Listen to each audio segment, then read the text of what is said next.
God is good, and with each day that passes brings us a day closer to the launch of Pantheon Rise of the Fallen.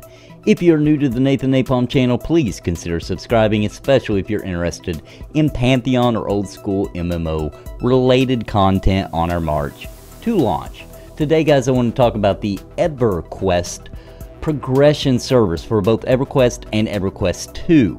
So this is coming out to mark the 20th anniversary of EverQuest. Can you believe it? We are definitely old because we are about to experience the 20th anniversary of EverQuest. It's crazy. So to keep the magic alive, they have announced that they have progression servers coming. I'm sure you maybe already know, but let's discuss it. So there's two progression servers coming for the original EverQuest, and they are Salo and Mangler.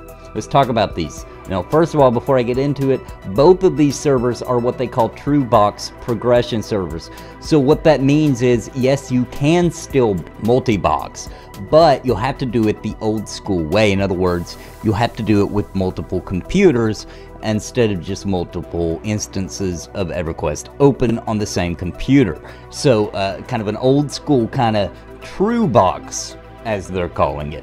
So when do these servers launch? This, as of the time it's recording, will be this coming Saturday, which is March the 16th of 2019. Now let's talk about the two servers. First up, I want to talk about Mangler. The Mangler progression server is what they're considering their hardcore server, and it's designed to feel similar to the launch of the original EverQuest. So it's great if you're looking for a challenge. The experience rates, of course, will be very much lower than the other progression servers, and you lose more experience on death. The unlocks, as far as expansions go, happen every 12 weeks. So if you're looking to get into a certain expansion, they're 12 weeks apart before they move on to the next expansion, and so on and so forth. Now, once it reaches all the way up to current, it just becomes a regular server at that point. So if you've never experienced EverQuest from the beginning, this is a great way to do so. And about the only option you have, really, if you want this ridiculously old school kind of feel, unless you go to a private server, of course, like Project 99, which many of you are already there.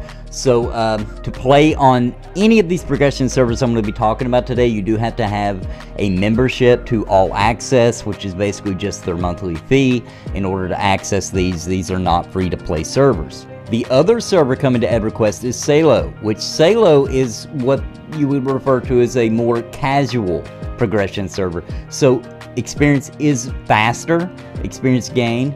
It's basically double that of Ragefire or Lockjaw as soon as it launches. Additionally, they have some other benefits to make things a little bit faster as well, such as instances being able to be reused more often, and rares are more likely to spawn, and faction gain is earned quicker too. Now, this server is going to start during the Shadows of Luklin era, and just like the others, and unlike the other one, it's going to unlock new expansions on the first Wednesday of each month, so about 30 days in between each expansion. And of course, the first one will be Plains of Power, which will unlock on May 1st, 2019. And once again, once the server catches up to the present expansions, it just becomes a regular live server. Now, I want to talk about EverQuest II, because EverQuest II is also getting a progression server, and I thought this was really cool.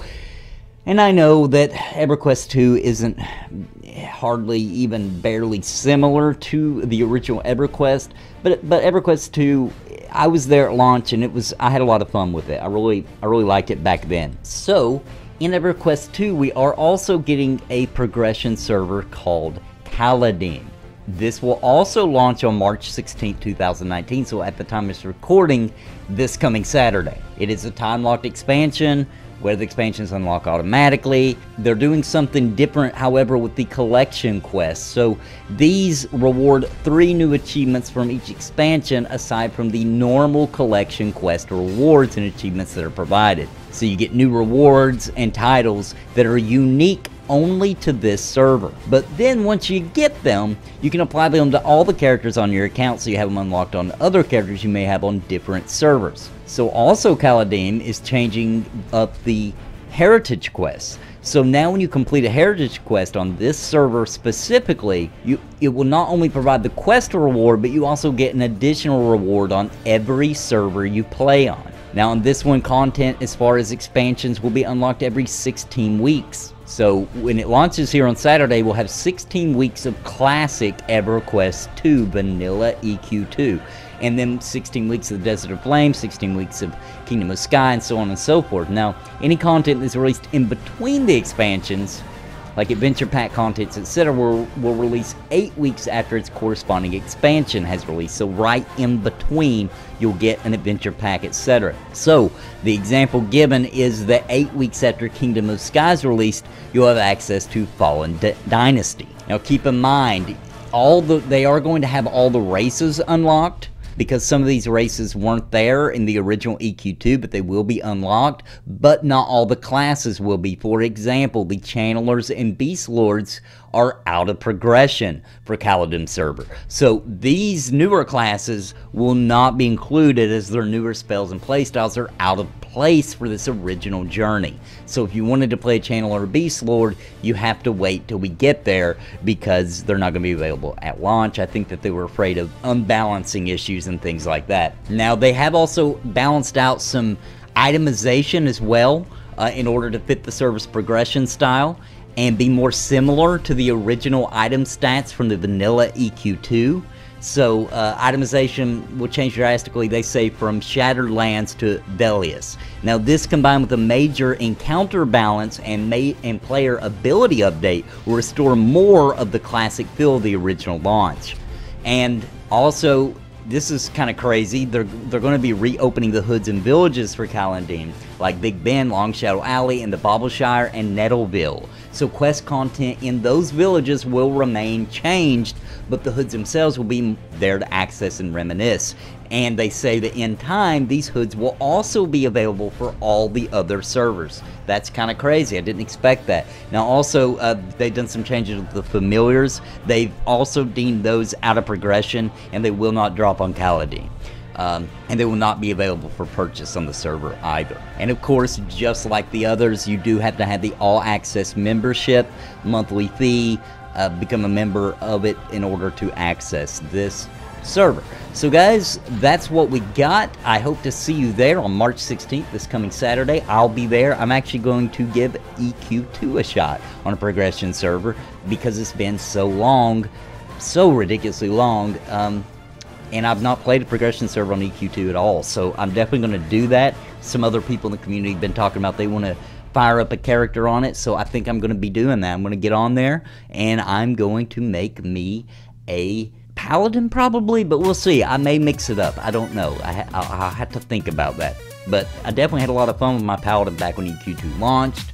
Sure, it was nothing like, you know, EQ2 was more like World of Warcraft was, vanilla World of Warcraft, to be honest. But I didn't know that back then. I hadn't played World of Warcraft yet, and I enjoyed my time with EQ2. I really did back then. Had a lot of fun. So I'm gonna dive into it, and I'm gonna have some fun with it. Hope you join me. I'll probably be making some videos about my experience, etc. And that's what we got coming, guys. I thought that was pretty awesome. A great way to celebrate the 20th anniversary of our wonderful EverQuest. Thank you guys for joining me today. Don't forget to subscribe if you're not already a member. And also, you can join the NAPALM channel. There's a join button right down below, right near where the subscribe button will be. It will say join. And I'll also have a link in the description for mobile users, because for a lot of mobile users, that join button does not show yet. So that's there as well. And there's lots of perks for doing that, guys. Thanks for joining me today. Until next time, God bless and happy gaming.